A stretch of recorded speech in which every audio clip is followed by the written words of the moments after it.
Good evening, Rick. I'm Andrew Kreig, as you know, and we're broadcasting by Zoom here from Washington and Alabama, the 4th District in Alabama. And I'm just delighted to have a chance to visit with you and talk about the campaign and your views for what's needed. So thank you for joining. Thank you, Andrew, and I appreciate very much having a conversation with you again. The last time we talked, it was quite wonderful. And my name is Rick Neighbors, Democratic nominee for the 4th Congressional District of Alabama. Well, that time we spoke before, we were talking about the prison situation in Alabama, but just to place this conversation that we're about to have a little bit in time and place, let me say that most of the listeners are already familiar with you and your campaign, so I'll just mention briefly what prompted me to seek this interview with you. I'm a longtime reporter based in Washington, D.C., right on Pennsylvania Avenue, halfway between Congress and the White House. And I became familiar with some aspects of Alabama in reporting on various issues about a decade ago, including the Don Siegelman case, the Milton McGregor case, and various other political events in Alabama.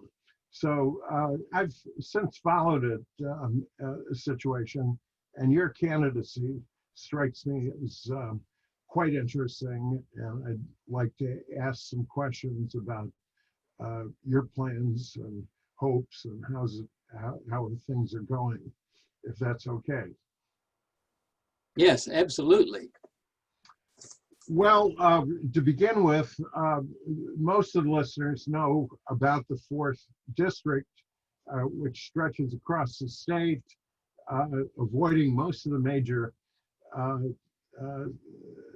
large metro areas, aside perhaps from Gadsden. But could you describe the district and its voters and population? Yeah, it's a little over 680,000 people. It's 67% rural. It's 85% white, 7% African American, 5% Hispanic, and a few percent is Asian and Native Americans. But we're primarily a rural district. Average medium household income is about $42,000 a year, 42, 43, which means 2 people working for $10.50 an hour. Until COVID, the average wage in this district was a little over $12.50 an hour. It's since gone up in many places, not in all, but in many places due to COVID, they've increased wages about $1, $1.25 an hour, which still puts them right at the poverty level for a household of 4 for 1 worker. And what's your own personal background? I know you were a veteran during the Vietnam War, or you served during the Vietnam War. You're a veteran now, but what part of the district have you been living in, and what sort of things have you been doing? I think I grew up in North Carolina. My father served in the service and in the military, both World War I and World War II in Korea. We were sharecroppers. I dropped out of school, went in the Army at 17, spent 7 years, got out, bummed around a year, and went to school under the GI Bill. On graduation, I still did not know what I wanted to do, and I took a temporary job, and that temporary job lasted over 30 years. And that work was in the apparel industry, cutting and sewing. And I was around to see not only his growth where people could make middle income wages in the 80s, unskilled, untrained, come in, learn a job, learn it well, work their behinds off and earn a middle income wage. And I saw that go away. in that process, I was assigned to Alabama, a place called Hackeberg. And there I met my wife, and we married in 1981. She wasn't leaving, and I wasn't leaving without her. So this has been my home in northwest Alabama since 1980. And we've traveled with apparel, both throughout the states and to Dominican and Mexico. And when all that left, we came back here, and I work now in the food processing industries. And what type of food? Of course, your district is very heavily agricultural. So what type of food are you focused on? Poultry processing is a huge part of our agriculture base. In fact, at one point, we were the second largest or the third largest poultry processing growing congressional district in the nation. There was one over in Arkansas that was larger than this particular district. But the poultry processing grain is a huge industry in this district. But the biggest employer is our services, and our teachers and medical staff and government employees are the largest employers combined. And how would you categorize those specific government sectors? What do they do? Well, USDA has a great deal of folks in the poultry processing plants. Then you have the military bases, but mainly they're your state workers, your teachers and your nurses and your home health care workers. Because again, we are very rural, very poor. And when you've got these conditions, we pay for people to take care of them. And how has your focus on these private concerns, both in your community and more generally through the district, led you to run for office? I grew up for people who go out and work every day. They work hard and come home, and they should have a living wage. And I said earlier, in 1980, so an operator can make $10 an hour, which is the equivalent of $67,000 a year today. Untrained, unskilled. We have college grads that come out of school, and they're lucky if they can find something in this area at 42 to 45,000. This district is losing 5% of our population a year because the best and brightest leave because they cannot make a living wage here. The industries that our political leaders are trying to attract are not industries that people can make a living at. We had a cost. Are you talking about poultry or other jobs? No, most every one of them we're attracting. We are attracting the industry, the mature industries that are their life cycle, if you will, of those products are coming to an end, and they're paying low wages. They're moving out of more higher wage locations to low wage locations.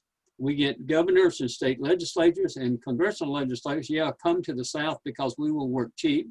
A case in point was Boeing a few years ago, you may remember, was trying to move to South Carolina. South Carolina says, come on here, we'll pay you $13 an hour. If you work real good and be nice, in a little while, you can earn $15 an hour, which was good for South Carolina because their wage at that time was somewhere around $10, $50, $11 an hour. But they were going to give Boeing money to come here because their people would work cheap, and that's how they sold it. That's how it's been sold in Alabama. But fortunately, the workers in Washington that says, if you want to build that plant in South Carolina, have at it, we won't go to work. But they needed them to finish those planes to fund to move their jobs offshore, to South Carolina. And when the workers walked off, they kept building the planes in Washington. And that's an example of what's going on today. The jobs that we are recruiting generally are jobs that pay much lower wages and they're coming from higher wage areas to a low wage area because our politicians are selling our labor as being cheap. And that's not right. Our people are not cheap. They're good people. They work hard. They need to be paid what they're worth. Well, let's dig deeper here. And why are the politicians doing that? To get reelected. Well, because they don't know. Wouldn't you think they'd get reelected if they did good things for the voters? Oh, I think for the last 40 years, they're working, especially in the rural South, and especially in this area that in the 4th District, we've not attracted good high-paying jobs. We have one of the highest rates of deaths due to despair, which is drug, suicide, and alcoholism. We are having to try to recruit math teachers from other countries because we're not graduating students that are motivated to learn these skills that will come into our classrooms. We're not attracting industry because we're not building the skill sets in our public schools to attract these industries, so they're going elsewhere. So these politicians say, well, I'll bring something. Something is the argument that something is worth than nothing, and I argue, no, that is not true, because if you're offering someone a half a loaf and they need a loaf to feed their family, they're still hungry. Well, let's dig even deeper. So these are obvious problems. They've lasted a while in the district, or they wouldn't be so serious.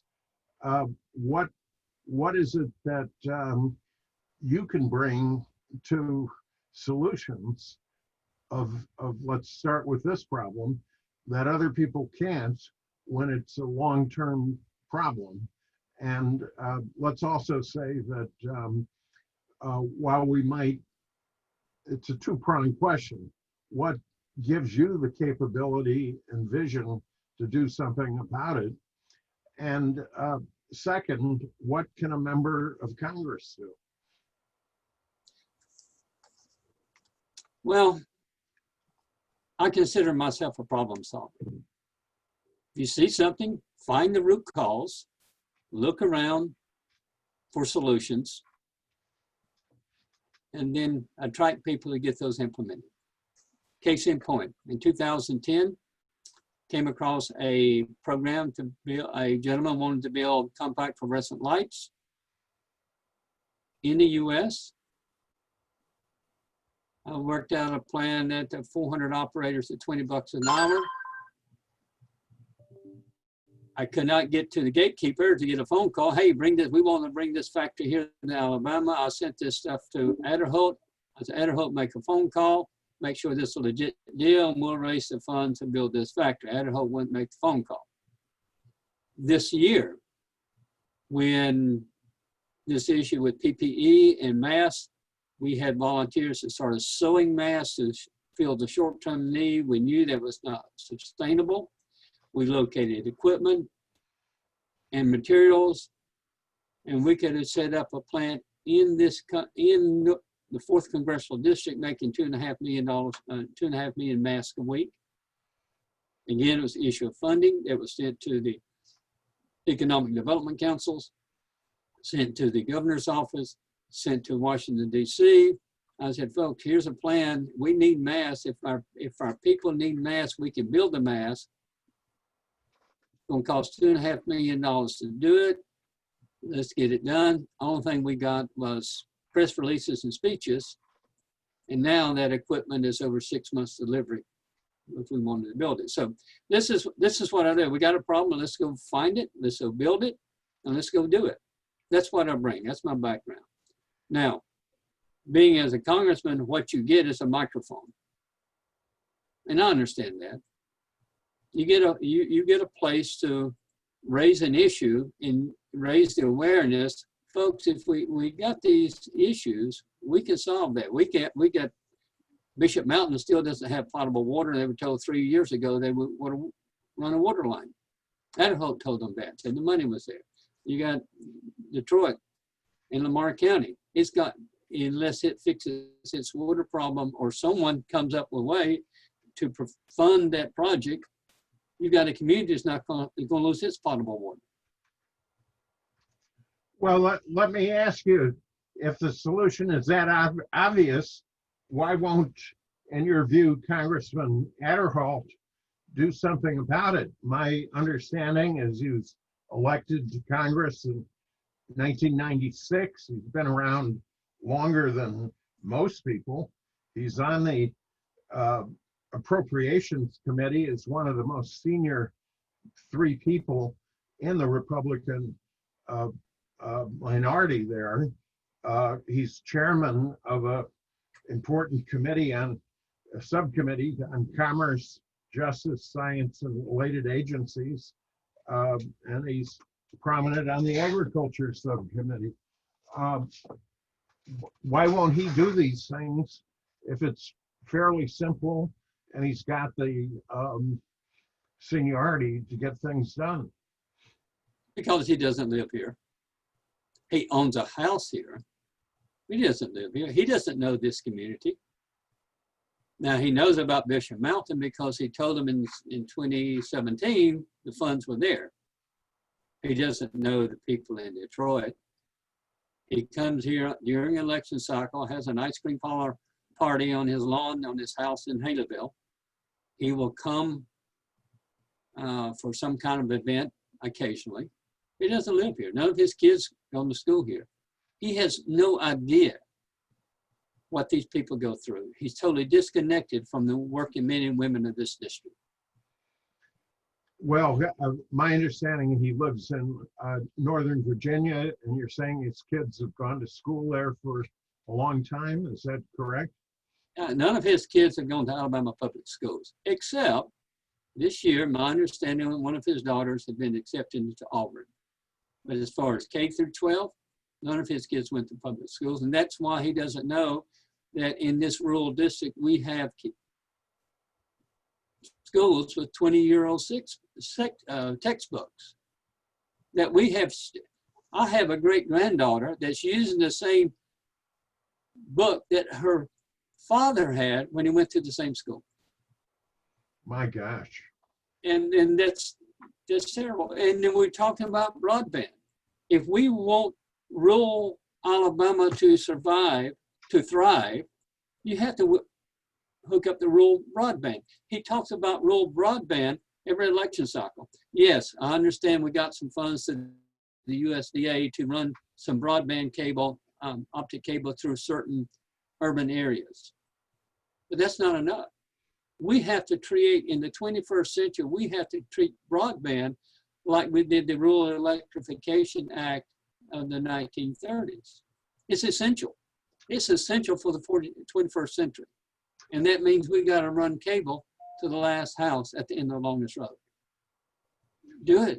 Get it done. If you go back how they funded the RAA project, that can also be funded with broadband, and we could take this on not only as a district, but also as a nation. It's where we will have to go if we're going to be competitive in the 21st century. And it's time to quit talking about it and doing it. Now, I recognize you've got to get the Congress involved, but we've got to do something. Our elected officials have got to do something other than just trying to get reelected. Well, I'll just add as a point, I've had about 4 or 5 careers, and one of them was as vice president and then president of something called the Wireless Communications Association before I returned to my original position as a reporter and attorney. But for 15 years, we were trying this from, let's say, 1993 to 2008. We were trying to develop wireless broadband at a time when the only internet was through wires. And we ultimately helped succeed. But as a result, I've followed the Federal Communications Commission, the Department of Agriculture's rural programs. And so out of that, I got a tough question for you. It's often a lot easier to talk about giving broadband to rural communities than to do it. Because the problem is, whether you're doing cable or wireless or even satellite, it's expensive to reach disconnected communities, and it costs money. And the question is, who's going to pay for it? Now, your opponent, Congressman Adderholt, one of his main themes is he doesn't like for the government to spend money. And that's worked for him. My understanding is that he won the last election with 80% of the vote. Mm-hmm. And so you're basically making an argument that this very popular congressman, whose position is, let's not spend any money on these people in the district, and what makes you think that people who voted for him last time, 80%, aren't really happy with a view that he's got, which is, let's not spend any money? Well, there's a couple of issues there. First of all, him not spending any money. That's not true. Before they stopped pork barreling, I can tell you this is, and it's in his record, when he was sitting on Ways and Means Committee, he penciled in several millions of dollars for a firm to develop an aerial RPG introduction device. And basically that was a helicopter on a field of battle where an RPG has been, a rocket propelled grenade is being used. They would detect a launch, swoop down on a helicopter, and drop a chain link fence and capture that in mid-flight. That was the plan. And I think it was $20 million he penciled in for a contractor. Of course, that donated generously to his campaign. Of course, it's a foolish idea, and any basic trainee, first 2 weeks of basic, we know it's a foolish idea. And that was wasted dollars. But if we go back to Rural Electrification Act, that was a case where you had electricity in high density populated areas. Private companies would go in because of the density population, how many houses per mile of cable, they could make a profit off that. Well, in rural areas, and we're 66, 67% rural, you don't have that density population. Therefore, it would be cost prohibitive to pay a user fee for, people wouldn't pay because the user fee would be too expensive.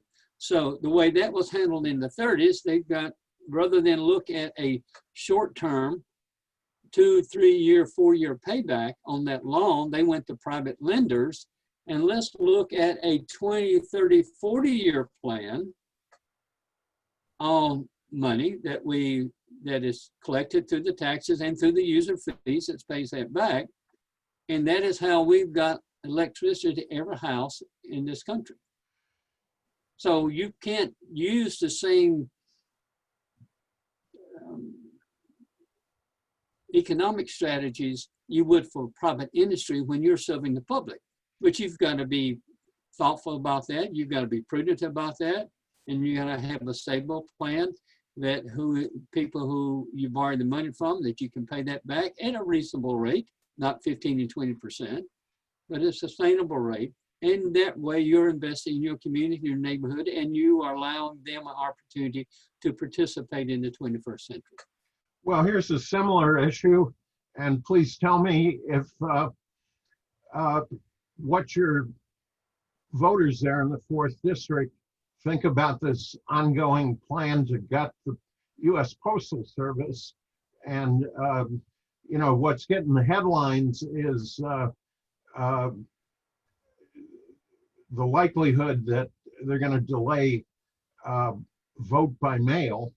But you dig down underneath and you find that the deliveries of medicine are delayed, checks to veterans, checks to Social Security people.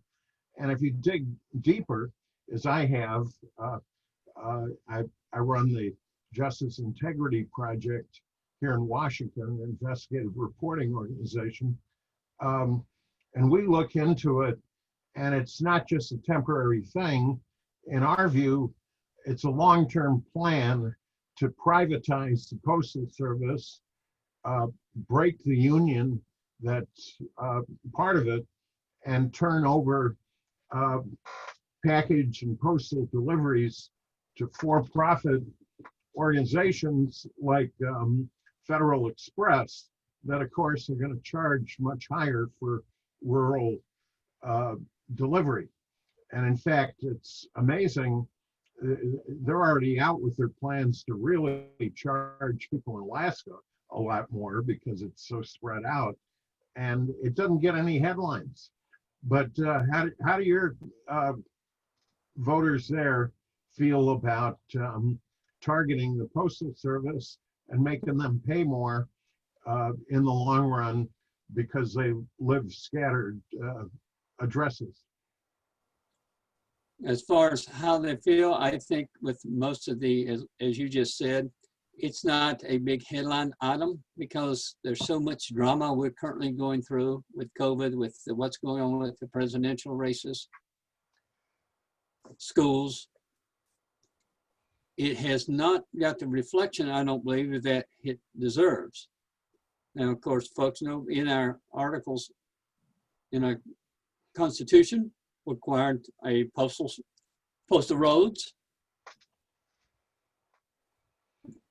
Postal Service is the only federal institution, only government institution that touches every house in this nation. It is required by law currently to do that. Well, it's got enemies because your average postal customer doesn't make that many donations. They're just buying the stamps. Well, but where you get the lobbyists for the profit companies, for-profit companies, they can make the big donations and help change. Well, you've got, yeah, there were several issues on just the finance side of that.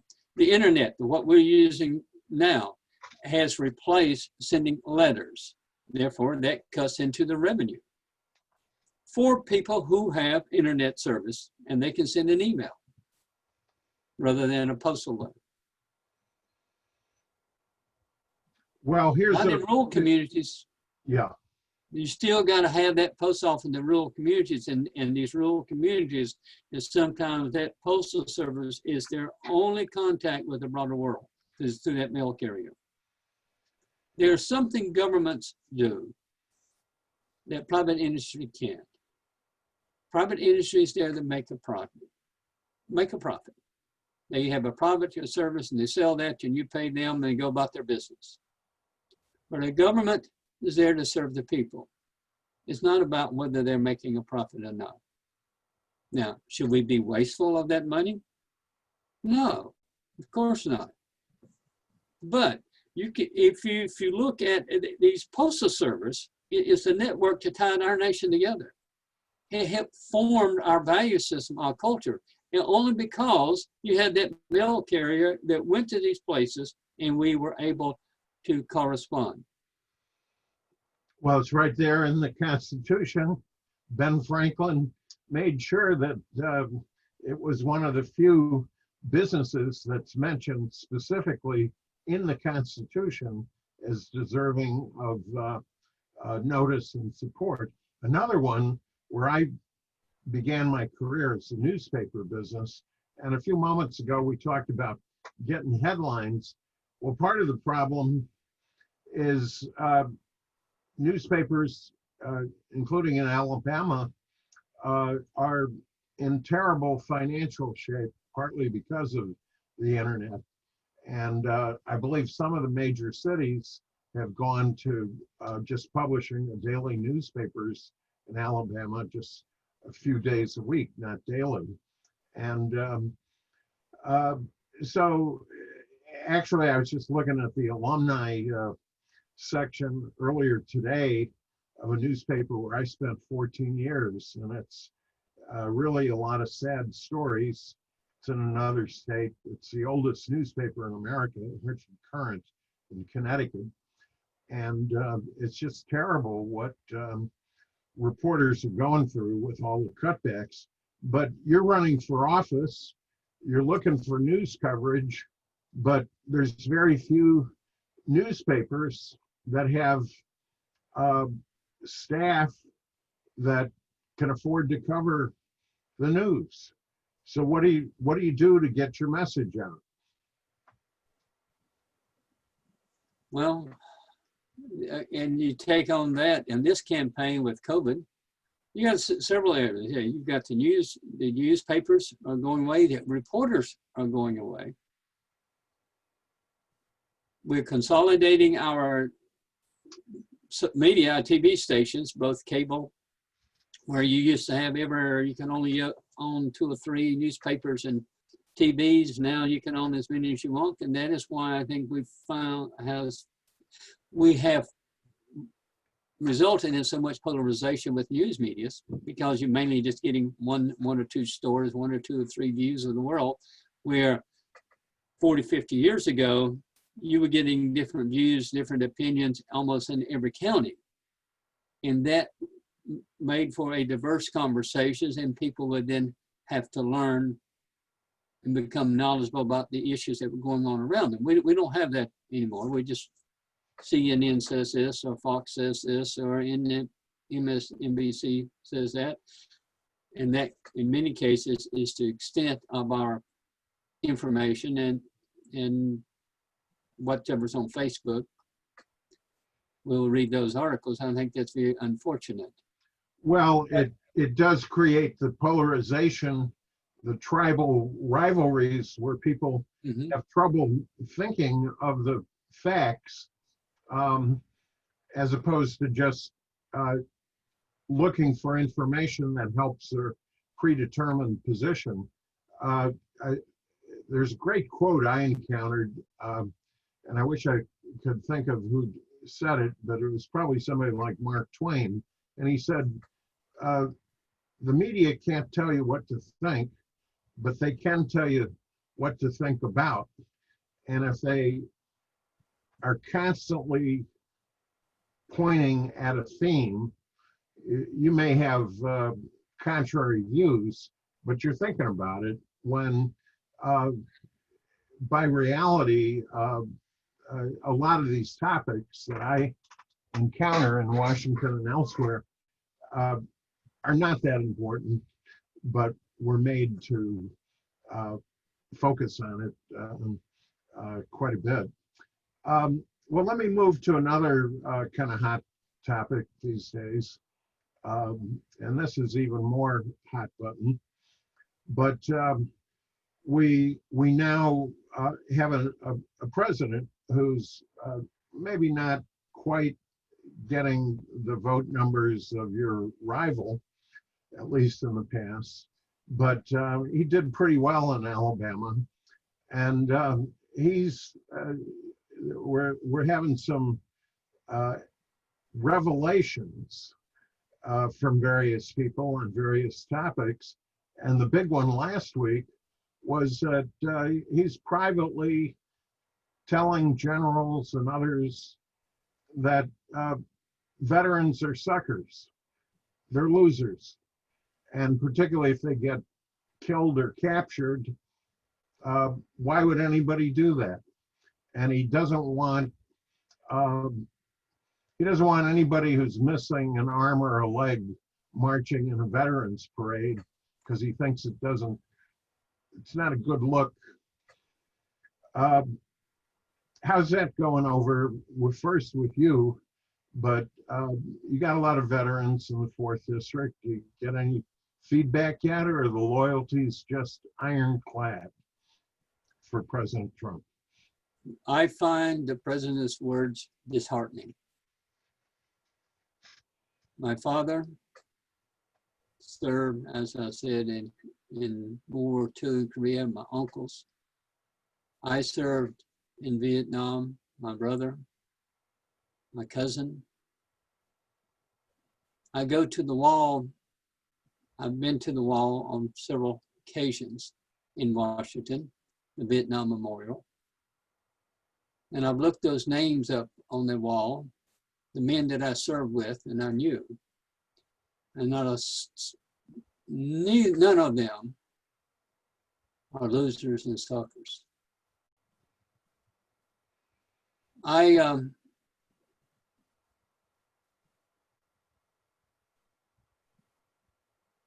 How dare he speak of the people who defined our nation that way? Well, because he's done things like that for a long time. Of course, he got deferments on bone spurs, and one of the books that came out said he can't even remember which foot it was supposed to be because his wealthy father bribed a doctor to write it up during Vietnam era. We all know it was just a rich guy paying off because he didn't want to do something. Well, we have other problems, and this week we've got a pretty amazing situation where he gave 18 interviews to Bob Woodward of the Washington Post, and the first tidbit, which is not that small, is we're hearing two things. That President Trump knew as early as January and February that the COVID disease was very serious and that he didn't want to talk about it because he didn't want to get people upset. So he told people that it's not that serious. The other thing is we find that Woodward taped the recordings. Now, Woodward's book is officially coming out next week, but the speculation is that he tape recorded all 18 of these conversations with Donald Trump's permission, which raises a certain question aside from the content of the judgment, where you would talk to Woodward and voluntarily let him tape you if you have things like this to say. So that's kind of a long buildup. Let me break it down. We're about to pass 200,000 dead in this country. It's over 190,000 now, over 6 million sick. President Trump said the end of February publicly that only about 15 people had the disease in the US, and he expected it to go away in a few days. We've now got 200,000 dead. There are projections from the University of Washington that'll be 400,000 dead by December 1st or so, maybe higher, maybe slightly lower, depending on what kind of prevention there is. How do you feel about that? And how do you feel about, let's say, Congressman Adderholt's activity? You've done what you can to create mass through your campaign, but how do you feel big picture about how our prevention is going? How do you feel about President Trump's comments that are apparently on tape? And third, how do you feel about your rivals' public positions on this?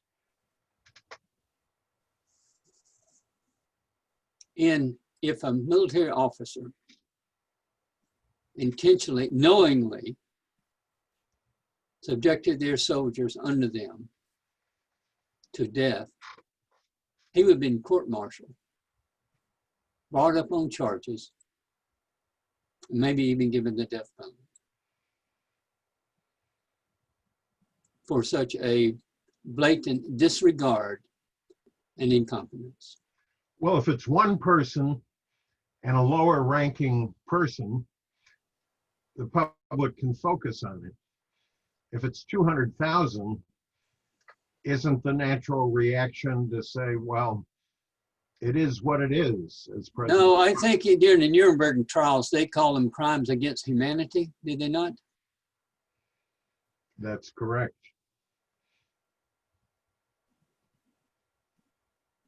Now, Well, as far as my impotent, and again, he doesn't know this district. He doesn't know what's going on here. And quite frankly, I don't think he cares.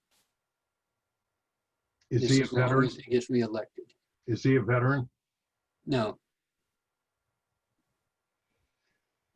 Well, there are so many big issues, but another one is President Trump really wants to cut the payroll tax, and that would give a 6.5% boost in the income to people who are currently working. And that would help in the short run, because people would say, well, we don't mind that we're not getting any extra on unemployment, but we've got this extra 6%. But the problem with that is that 6.5% helps fund Social Security and Medicare. And the predictions are, if that 6.5% goes away, we could have very serious problems as soon as 2023. That's just 2.5 years from now, where people might not be able to get their Social Security and Medicare. How do you feel about a short run goose to those who are working that helps in this election cycle, if it means that old people and people who need Medicare may have to do without very soon? I think it's absolutely nonsense. Come on, folks. This is the Social Security. This is the funds that my parents live on, from people my age live on. So we want to say, we want to stop paying into the system that these folks have paid in all their life. All their life they played into that. And yes, it requires those coming behind to pay into that system too. And we're going to do that for what? For what? You're going to save $50 and then you're going to take the risk of putting millions of people go hungry, can't pay the old folks. In this particular district, there's 180,000 people on Social Security, and 67% of those are the elderly. This is a farce. It is a pretension that we're doing something good when we do absolutely nothing but except create misery. Well, let me add a little context that's, to keep my question short, I made it simple, but there's another element to this. Some of the people who want to undertake this plan to cut down on Social Security, one of their motives or arguments is they say, well, why don't we put this Social Security money and planning in the hands of very smart people on Wall Street, and they can use this money and make it much, much bigger, because they know, for lack of a better term, the art of the deal. And they will take this program and make investments that are very smart and build up that money if you only trust them to make the right decision. There's a couple of fallacies for that argument. Number one, 87% of all the transactions on Wall Street are made by computers and algorithms, not by people. People need to understand that. And what does that mean? That means somebody gets up today and says, oh, I feel good. Yeah, let's go make the stock go up. And somebody says, oh, I didn't get my coffee this morning, the stock goes down. If you recall, just a few months ago when COVID went home, it dropped. And we send out money on the CARES Act, and the people who are selling products, making products, oh, it's not hurting me at all. And therefore, the stock came back up. The movement of the stock market does not impact the people in the 4th Congressional District who's living on Social Security. Not one bit whatsoever. Most of those stocks are owned by very few people.